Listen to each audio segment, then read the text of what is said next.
Hello student, आपका हमारे YouTube channel पर स्वागत है।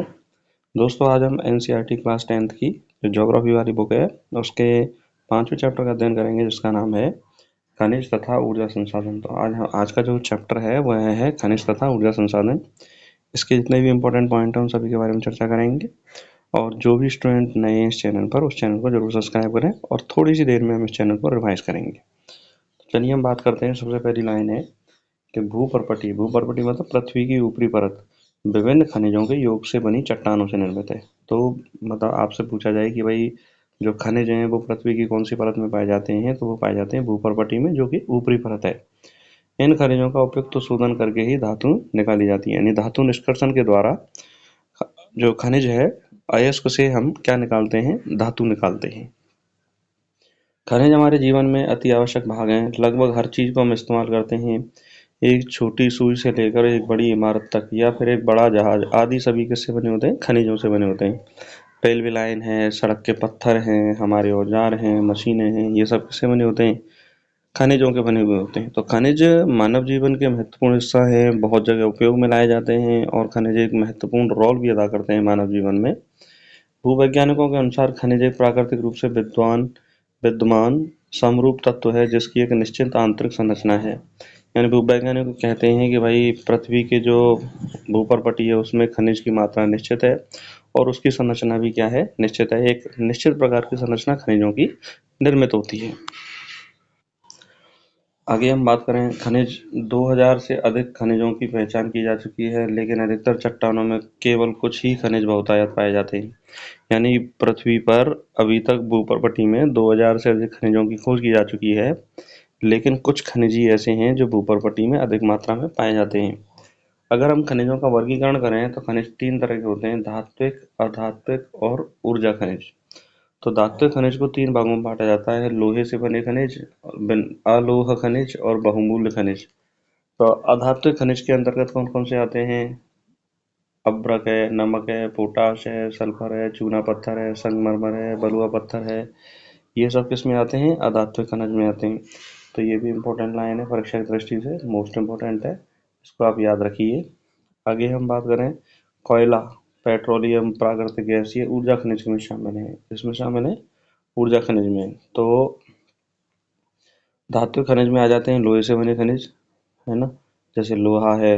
और अलोह खनिज मतलब हो गया आपका सीसा, जस्ता, चांदी। ठीक है। बहुमूल्य खनिज, बहुमूल्य खनिज।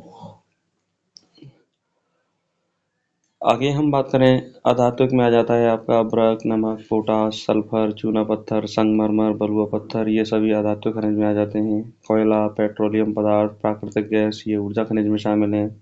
अयस्क, अयस्क किसे कहते हैं, ये मोस्ट इम्पोर्टेंट है। अयस्क क्या है? तो देखो, खनिजों का वह समूह जिसमें एक किसी विशेष खनिज की मात्रा अधिक हो और धातु निष्कर्षण लाभप्रद हो, तो अयस्क कहलाता है। यानी खनिजों का ऐसा समूह जिसमें किसी विशेष खनिज की मात्रा अधिक हो और धातु निष्कर्षण लाभप्रद हो, उसे हम क्या बोलते हैं? अयस्क कहते हैं। रैट होल खनिज, रैट होल खनिज खनन क्या होता है? रैट होल खनन जोबाई और चेरापूंजी में कोयले का खनन परिवार के सदस्यों द्वारा एक लंबी संकीर्ण सुरंग के रूप में किया जाता है, जिसे रैट होल खनिज खनन कहते हैं। क्या बोलते हैं? रैट होल खनन। तो देखिए, ये रैट होल खनन है वो कहाँ पर है? जोबाई और चेरापूंजी में रैट होल खनिज पाया जाता है। आगे हम बात करें, देखिए कुछ खनिज ऐसे भी होते हैं जो समुद्री जल से निकलते हैं, जैसे सामान्य नमक है, मैग्नीशियम है, ब्रोमाइन है। ये ज़्यादातर समुद्री जल से निकलने वाले खनिज हैं। नोड्यूल्स बोलते हैं उनको। क्या बोलते हैं? नोड्यूल्स। अब हम बात करें लोहे की, तो हेमेटाइट सबसे ज़्यादा महत्वपूर्ण औद्योगिक लोह अयस्क है।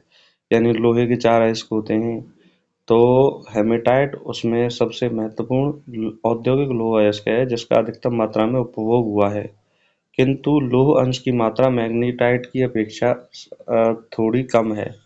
यानी इसमें लौह अंश जो है वो 50 से 60% तक पाया जाता है। तो ये मोस्ट इम्पोर्टेंट है।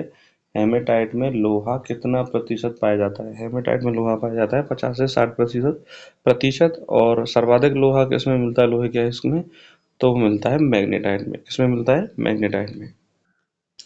आगे हम बात करें, भारत में उड़ीसा मैग्नीज का सबसे बड़ा उत्पादक राज्य है। तो मैग्नीज सबसे ज़्यादा कहाँ पाई जाती है? भारत में उड़ीसा में पाई जाती है।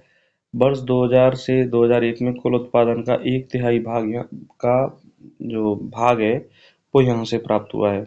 भारत में तांबे का भंडार व उत्पादन क्रांतिक रूप से न्यून है और आघात वर्धनीय तन्य ताप सुचालक होने के कारण तांबे का उपयोग बिजली के तार बनाने में, इलेक्ट्रॉनिक्स में और रासायनिक उद्योगों में किया जाता है। तो भारत जो है वो तांबे का जो भंडारण है और उत्पादन है वो कम है।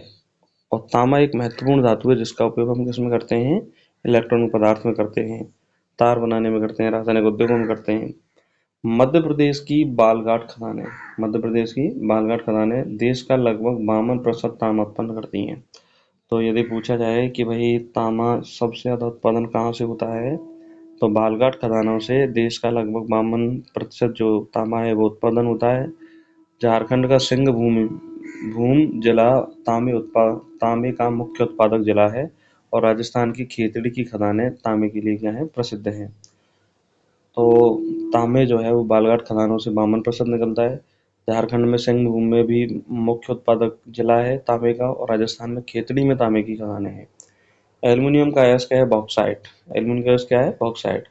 अगर हम बात करें चूना पत्थर की, तो चूना पत्थर कैल्शियम में कैल्शियम कार्बोनेट, मैग्नीशियम कार्बोनेट से बनी चट्टानों में पाया जाता है। अधिकांशतः अवसादी चट्टानों में पाया जाता है। चूना पत्थर किसमें पाया जाता है? अवसादी चट्टानों में पाया जाता है। चूना पत्थर सीमेंट उद्योग का एक आधारभूत कच्चा माल होता है। सीमेंट उद्योग का क्या होता है? कच्चा माल होता है और लोह प्रगलन की भट्टियों के लिए अनिवार्य है। यानी लोहे की जो बात्या भट्टी होती हैं उनके लिए चूना पत्थर अनिवार्य है। तो चूना पत्थर जो है वो सीमेंट उद्योग के लिए क्या है? एक कच्चा माल है। तो ये भी इम्पोर्टेंट क्वेश्चन है कि सीमेंट के लिए कच्चा माल क्या है? तो वो है चूना पत्थर। तो इस तरह से दोस्तों हमने ये चैप्टर है वो थोड़े से समय में रिवाइज किया। आशा करता हूँ कि आपको समझ में आया होगा। और जो भी स्टूडेंट इस चैनल को पहली बार देख रहे हैं, इस चैनल को जरूर सब्सक्राइब करें और एनसीईआरटी की क्लासेस ज़रूर देखिए, चाहे वो ज्योग्राफी की हो या हिस्ट्री की हो। तो आपको ज़रूर बहुत सारा ज्ञान आपको यहाँ से प्राप्त होगा। और इसी के साथ अपनी तैयारी को स्ट्रॉन्ग करते रहिए। राधे राधे।